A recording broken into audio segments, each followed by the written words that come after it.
Welcome everyone. Settle in. Before we step into the shadows of the Imperial Palace today, I have a quick message for you. If you want the full continuation of these stories, more uncensored 18+ Ancient BL content, extended scenes, and unlimited royal forbidden romance, you can join us on Patreon at SpicyAncientBL. As you know, YouTube does not allow us to show or monetize everything freely here, so the deeper, much more intense, and steamy versions of these tales are waiting for you over there. You can find the link right down in the description and in the pinned comment. Trust me, you won't want to miss where this story goes. Now, take a deep breath. Let the modern world fade away. Imagine the scent of burning sandalwood, the heavy, suffocating silence of an ancient throne room, and the cold clink of iron chains dragging across polished jade floors. Our story begins at the end of a war. The kingdom of Wei had fallen. Its banners were burned, its armies scattered in the mud, and its royal family entirely wiped out. All except one, Shen Yu, the former crown prince of Wei. He was 22 years old, known throughout the lands, not just for his lethal skill with a twin blade, but for a beauty that was almost ethereal. They called him the Silver Lotus of the South, but right now that lotus was battered, bruised, and kneeling in the center of the great hall of the conquering Yan Empire. His silver-white hair, usually pinned in a flawless royal crown, hung loose and messy over his shoulders. His pale skin was smeared with dirt and dried blood. Heavy iron shackles bound his wrists. Yet, even on his knees, surrounded by enemy generals demanding his execution, Shen Yu's spine was perfectly straight. His dark, furious eyes stared dead ahead, refusing to look down. He refused to be broken. And watching him from the high, golden throne was Crown Prince Yan Liang.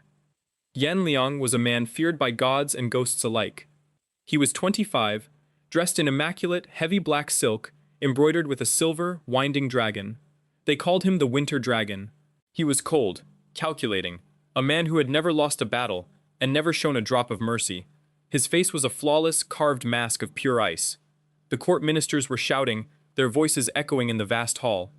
"Execute him, Your Highness. He is the last seed of Wei. If you let him live, he will breed rebellion, cut off his head and mount it on the city gates." Shen Yu just smirked, a bitter, breathless sound. He closed his eyes, waiting for the order. He welcomed death. It was better than being a trophy. But the order never came.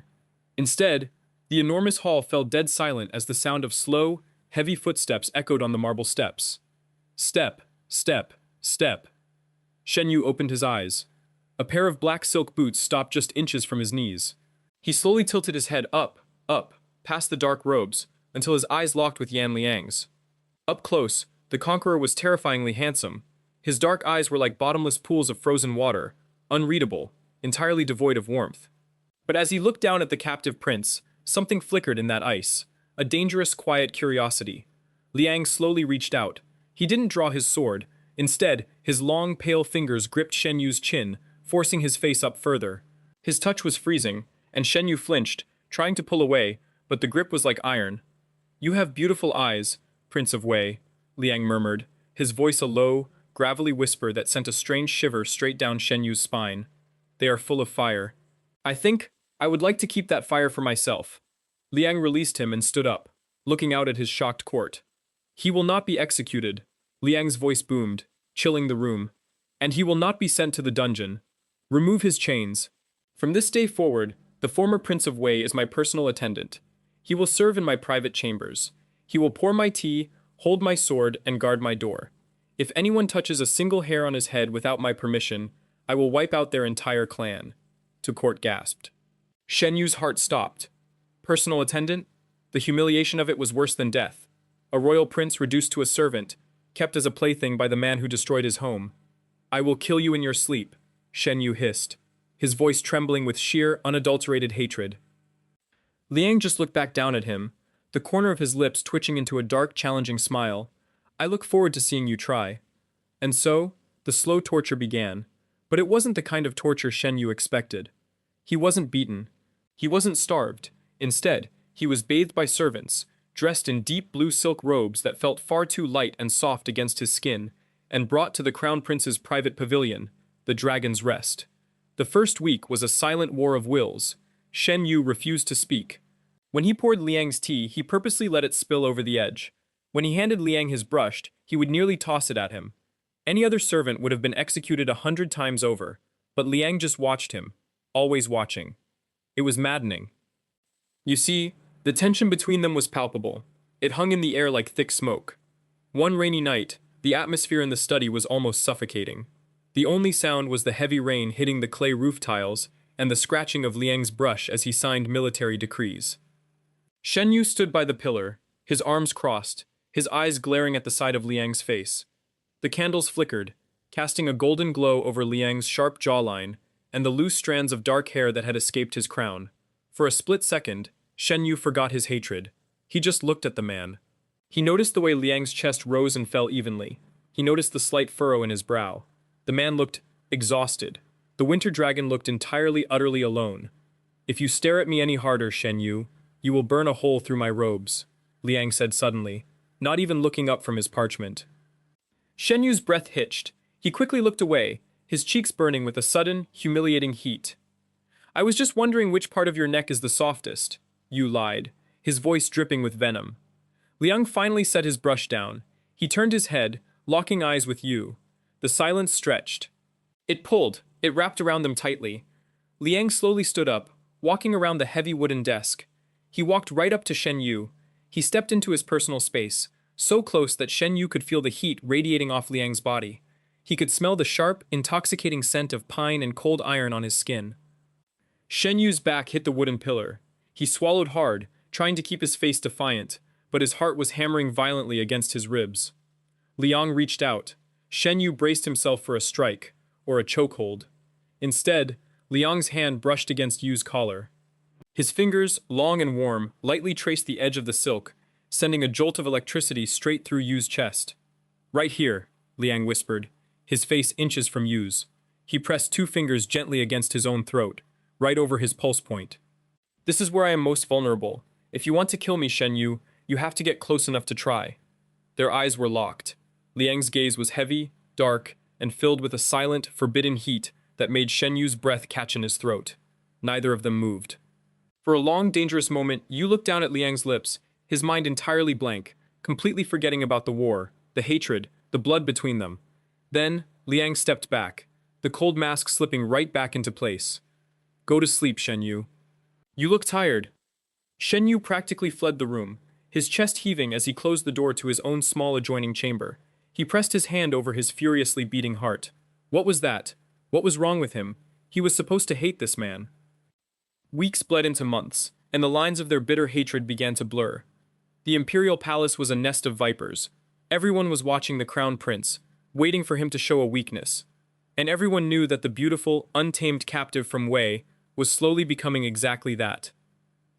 They trained together in the hidden courtyards at dawn. Liang had ordered dull wooden swords for them to spar. He said it was to keep Yu from getting completely useless, but they both knew it was an excuse. It was the only time they were allowed to touch. It was the only time they could let out their frustration. Imagine the morning mist, the sound of wooden blades clashing violently in the quiet dawn. Crack, crack. Shen Yu was fast, spinning like a dancer, his movements aggressive and full of grace. But Liang was an immovable mountain. Shen Yu lunged, feinting left, aiming a strike directly at Liang's chest, but Liang anticipated it. He grabbed Yu's wrist mid-strike, twisting his arm back, and in one swift, fluid motion, he pinned Shen Yu hard against the trunk of a massive weeping willow tree. The wooden swords clattered to the stone floor. Shen Yu gasped as his back hit the bark. Liang's body pressed heavily against his, trapping him completely. One of Liang's hands held both of Yu's wrists above his head, while his other hand rested flat against the tree, right beside Yu's face. They were panting, their chests heaving against each other. Shen Yu looked up. Liang's face was flush, his dark hair clinging to his sweaty forehead. His eyes were completely dark, filled with a primal, possessive fire that made Yu's knees feel weak. The proximity was intoxicating. Shen Yu could feel the hard muscle of Liang's thighs against his own. He could feel the rapid, heavy thumping of Liang's heart against his chest. "You left your left flank entirely open," Liang murmured, his voice a low, raspy rumble. His gaze dropped from Yu's eyes down to his lips. You play dirty," Yu breathed out, unable to look away, totally paralyzed by the intense heat radiating from the man pinning him down. "I play to win," Liang whispered back. He leaned in closer. His breath brushed against Shen Yu's cheek. For a terrifying, exhilarating second, Shen Yu thought Liang was going to kiss him. He wanted him to. "Gia," To his absolute horror, he realized he desperately wanted the winter dragon to kiss him. He unconsciously tilted his chin up, his lips parting. Liang's eyes flared with agonizing restraint. His thumb brushed over the sensitive skin of Yu's wrist, but then a servant's voice echoed from the courtyard entrance. "Your Highness, the morning court assembly is about to begin." Liang closed his eyes, a pained grimace crossing his features. He let go of Yu's wrists, stepping back instantly, putting a safe, cold distance between them. "Clean yourself up," Liang commanded, his voice tight and hoarse. "You attend me at court today." As Liang walked away, Shen Yu slowly slid down the trunk of the tree, resting his forehead against his knees. He was ruined. He was absolutely, terrifyingly ruined. Before we head into the dangerous politics of the royal banquet, if you are enjoying this forbidden royal tension and you want the extended, uncensored 18+ continuation of this slow burn romance, remember it is available on Patreon at SpicyAncientBL. YouTube restricts how deep we can go into these steamy, passionate scenes, so the truly intense and uncut moments are waiting for you there. The link is in the description and pinned comment. The Royal Autumn Banquet was a nightmare of silk, gold, and poisoned smiles. The great hall was illuminated by thousands of floating lanterns. Noble families from all over the empire had gathered to celebrate the emperor's birthday. It was a display of power, wealth, and marriage politics. Shen Yu stood silently behind Yan Liang's low table, dressed in a stunning, deep crimson robe that Liang had personally chosen for him. It was an unspoken statement to the court: "He is mine. Look, but do not touch." Yet, the court was full of arrogant fools. Throughout the night, ministers kept bringing forward their beautiful daughters, offering them to the crown prince as concubines. Liang rejected them all with cold, polite indifference, sipping his wine without a second glance. But then, an older minister, a man known for his cruelty, stood up. He held up a golden cup and smirked at Shen Yu. "Your Highness," the minister slurred, heavy with wine. "Your new pet is truly a feast for the eyes, the conquered prince of Wei, reduced to a cupbearer. Tell me, does he warm your bed as well as he pours your tea? Because if you ever grow bored of him, my guards would love to teach the little prince some real manners." The entire hall went dead silent. The music stopped abruptly. Shen Yu's face drained of color. His hands clenched into tight fists at his sides, his fingernails biting into his palms until they bled. He lowered his eyes, preparing to swallow the humiliation. He was a captive. He had no voice. But then, he heard a sound. A sharp, terrifying sound. Crack. Yan Liang had crushed the solid jade wine cup in his bare hand. The wine, mixed with a thin trail of Liang's own blood, dripped onto the table. Liang stood up slowly. The aura of murderous, suffocating killing intent radiating from the crown prince was so heavy that several nobles physically recoiled. Liang walked down the steps. He approached the drunk minister. The hall was so quiet you could hear a pin drop. Without a word, Liang unsheathed the heavy ceremonial sword from the guard standing next to him and slammed it down onto the minister's table, shattering the wood in half. "Look at him again," Liang spoke, his voice dangerously soft, yet it echoed like thunder in the silent room.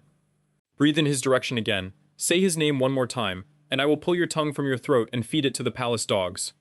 The minister fell out of his chair, scrambling backward on his hands and knees, weeping and begging for mercy. Liang didn't even look at him.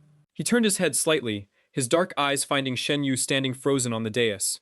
In front of the entire imperial court, the emperor, and the noble families, Liang was declaring his absolute, terrifying protection over his captive. Liang walked back up the steps, his hand bleeding freely. He sat down. Shen Yu, his heart pounding so hard he felt dizzy, stepped forward. His hands trembled as he took a clean silk handkerchief from his sleeve. Without a word, he knelt beside Liang's table, gently taking Liang's large, scarred hand in his own. He carefully wiped the blood and wine from Liang's palm. Liang didn't look at the court. He only looked down at Shen Yu. Under the table, hidden from the prying eyes of the ministers, Liang's fingers slowly curled, gently wrapping around Shen Yu's smaller hand, giving it a firm, grounding squeeze. It was a silent message. "You are safe. I have you." Shen Yu looked up through his lashes, meeting Liang's intense gaze. A flush crept up Yu's neck. He realized, right then and there, that he was no longer a prisoner of war. He was a prisoner of something much more dangerous. He was falling in love with his captor. But the court would not let this stand. A crown prince who favored a male enemy hostage over political marriages was a threat to the noble factions. That very night, as the banquet ended, the skies opened up, unleashing a torrential, blinding thunderstorm. Liang and Shen Yu were walking back to the dragon's pavilion through the long, open-air wooden corridors of the palace gardens. The guards were stationed far behind them, giving the prince's privacy. The rain drowned out all sound, which was why they didn't hear the assassins until it was almost too late. 3 figures dressed in black dropped from the tiled roof above, blades gleaming in the lightning. "Assassins!" Yu shouted. Without thinking, without a single moment of hesitation, Shen Yu threw himself in front of Yan Liang. An assassin lunged, his poison blade aiming straight for Liang's heart. Shen Yu twisted his body, blocking the strike with his bare forearm. The blade sliced deep into Yu's shoulder, tearing through the crimson silk. Shen Yu cried out, blood spraying across the wooden floor. Liang's eyes widened in sheer, unadulterated terror. The cold, calculating prince vanished in an instant. With a roar of pure rage, Liang drew his sword and decapitated the first assassin in a single brutal strike. He kicked the second one over the railing into the koi pond, and drove his sword straight through the chest of the third. It was over in seconds. But Shen Yu was swaying. The poison was fast. His knees buckled. Before he could hit the floor, Liang dropped his sword and caught him. He scooped Shen Yu into his arms, pulling him flush against his chest. "You! Shen Yu!" Liang's voice was broken, frantic. He looked around. More footsteps were coming. They couldn't go back to the main halls. They didn't know who sent the killers. Liang carried him through the rain, bursting into an abandoned, dusty pavilion at the edge of the royal gardens. He kicked the heavy doors shut and barred them. The pavilion was dark, smelling of old paper and dust. Liang laid Shen Yu gently onto a wooden daybed. Lightning flashed outside, illuminating the blood soaking through Shen Yu's robes. Yu was gasping, his skin burning up from the poison, a cold sweat breaking out on his forehead. "Stay awake. Look at me, Shen Yu. Damn you, keep your eyes open," Liang ordered, his hands shaking. The fearless winter dragon was actually trembling. Liang ripped the sleeve of Yu's crimson robe entirely off, exposing the deep, bleeding gash on his smooth, pale shoulder. He quickly tore off his own heavy black outer robe, and then his inner silk tunic, leaving his broad, scarred chest bare to the cold air. He ripped his clean inner silk into bandages. "It burns," Yu gasped, his head rolling back, his eyes half closed. I know, just hold on."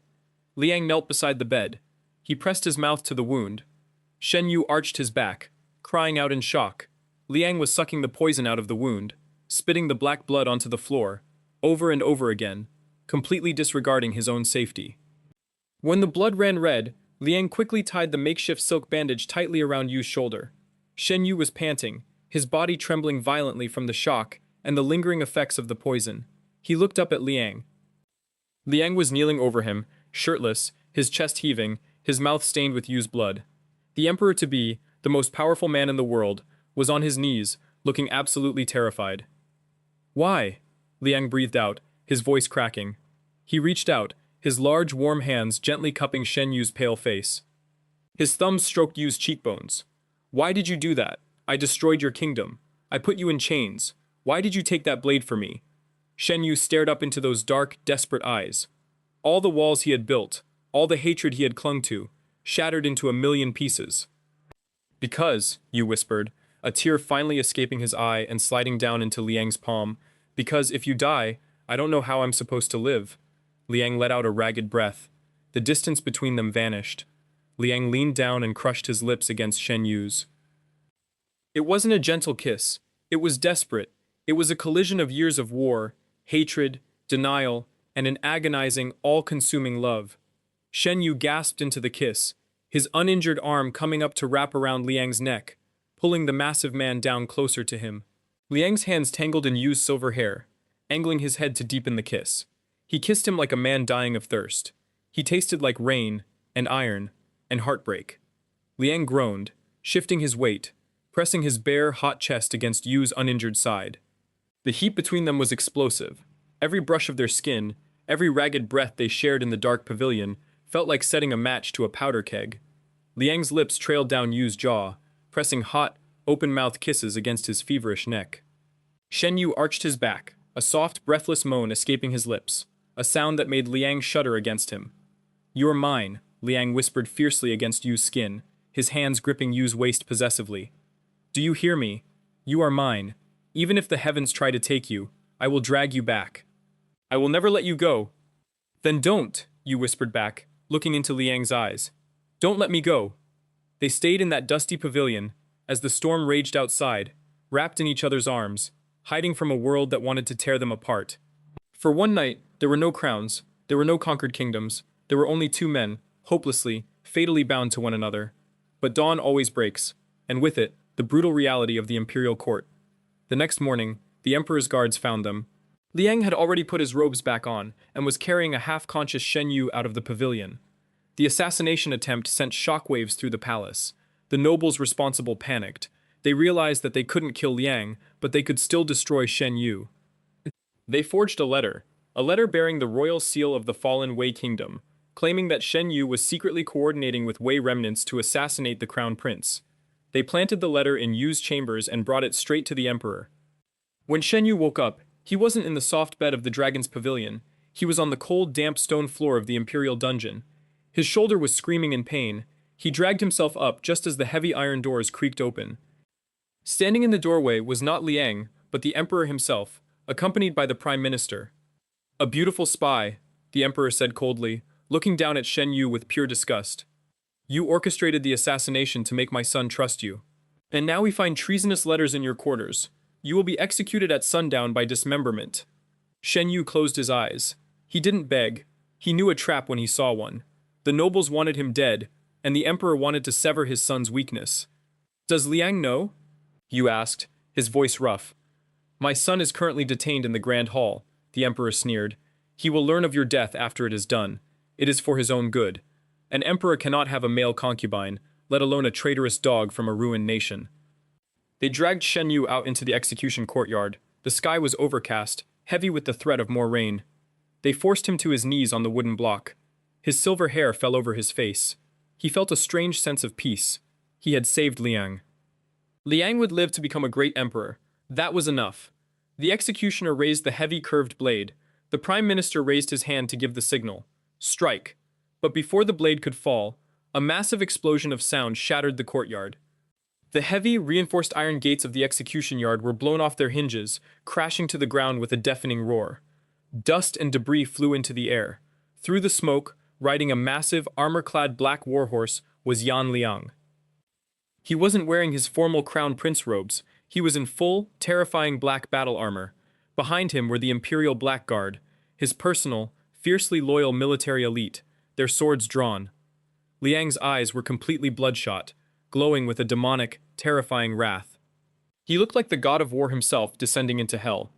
"Halt!" Liang roared, his voice echoing off the stone walls like a physical blow. He urged his horse forward, trampling right over the courtyard guards who tried to block his path. He leaped off his horse before it even fully stopped, drawing his longsword. The executioner panicked, and swung his blade down toward Shen Yu's neck. Liang moved faster than humanly possible. He swung his longsword up, catching the executioner's blade mid-air. With a flick of his wrist and a burst of terrifying strength, Liang shattered the executioner's weapon, and in a fluid spin, kicked the massive man so hard in the chest that he flew backward across the courtyard, unconscious. The prime minister was shaking. "Your Highness! This is treason! The emperor ordered his execution! He is a spy!" Liang didn't even look at the prime minister. He dropped to his knees in the dirt, wrapping his heavy, armored arms tightly around Shen Yu, pulling him against his chest. Shen Yu buried his face in Liang's neck, inhaling the scent of cold metal and the man he loved. "You came," Yu whispered, his voice cracking. "I told you," Liang breathed fiercely into Yu's hair. "I would fight the heavens for you." Liang stood up, pulling Shen Yu up with him, keeping him safely tucked behind his broad, armored back. He raised his sword, pointing the bloody tip directly at the prime minister's throat. "Listen to me very carefully." Liang's voice was deathly calm, ringing out across the courtyard for all the guards, ministers, and spies to hear. "The letter was forged by your faction, Prime Minister. My shadow guards have already secured the man who wrote it. He confessed everything." Liang's eyes narrowed into terrifying slits. "Shen Yu is not a spy, he is not a prisoner, and he is not a servant." Liang turned, wrapping one arm firmly around Shen Yu's waist, pulling him flush against his side for the entire world to see. "Shen Yu is mine," Liang declared, his voice booming with absolute authority. "He is my chosen consort. The future of this empire stands with him by my side. If any man, any minister, or any god dares to question his place, they will have to go through my sword to get to him." The courtyard was dead silent. No one breathed. The blackguards slammed their spears into the ground in unison, a deafening crash that signified their absolute loyalty to the crown prince and his chosen. The emperor, watching from a high balcony, slowly turned away, realizing he had lost. His son was no longer just a prince. He had just claimed the throne in spirit, and he had chosen love over tradition. Liang turned to Shen Yu. The terrifying, wrathful god of war melted away, leaving only the man who loved him. Liang gently brushed a strand of silver hair behind Yu's ear. "Let's go home," Liang whispered softly. Shen Yu smiled, a genuine, breathtaking smile that reached his eyes for the first time since his kingdom fell. He leaned into Liang's touch. "Yes, your highness." Liang lifted Shen Yu effortlessly into his arms, carrying him past the trembling ministers, past the shattered gates, and back into the depths of the imperial palace. The court would gossip, the nobles would plot. There would be more battles, more wars, and more blood spilled to secure their place in this cruel world. But as the heavy wooden doors of the dragon's pavilion closed behind them, shutting out the rest of the empire, none of that mattered. Because the winter dragon had finally found his fire, and he was never, ever letting it go. Thank you all for listening to this tale of forbidden royal love and unyielding devotion. If you want the next part of Liang and Shen Yu's journey, the deeply uncensored continuation, and many more unlimited 18+ ancient royal BL stories, come join our community at SpicyAncientBL on Patreon. YouTube only lets us tell a fraction of the story, but the truly passionate, steamy, and uncut moments are waiting for you over there. The link is waiting for you right now in the description and in the pinned comment. Until next time, keep the incense burning, and I will see you in the next story.